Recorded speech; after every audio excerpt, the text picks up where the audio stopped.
Le ministre d'État, ministre de l'Industrie, était récemment à San Pedro. Moussa Dosso est allé partager pendant 48 heures sa vision du développement industriel de la ville et recueillir en même temps les préoccupations des industriels installés sur place. Les détails avec Hugues Blais. De bonnes nouvelles, le ministre d'État, ministre de l'Industrie, en a eu au port autonome de San Pedro.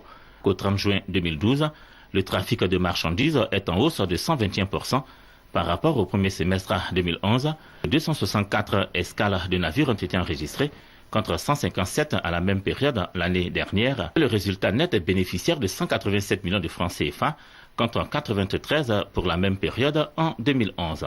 Des performances que la direction générale du port autonome de San Pedro entend accroître avec la mise en œuvre d'un certain nombre de projets de développement. Nous avons un espace de 2000 hectares. Sur cet espace, aujourd'hui, il y a seulement 500 hectares qui font l'objet d'une utilisation. Donc il y a 1500 hectares qui doivent être viabilisés.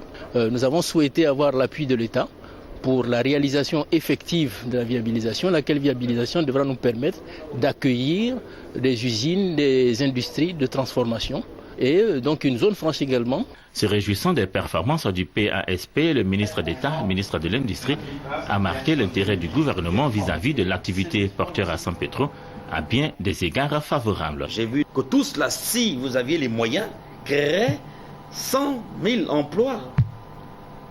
Aujourd'hui, c'est la seule préoccupation du gouvernement. Je me ferai fort de rendre compte au Premier ministre, parce qu'il s'agit pour nous de grands projets qui vont permettre donc au port et bien sûr donc à la région de connaître un développement. Par an, ce sont près de 200 milliards de francs CFA que génère l'activité portuaire de San Pedro, soit environ 20% des recettes douanières actuelles de l'État.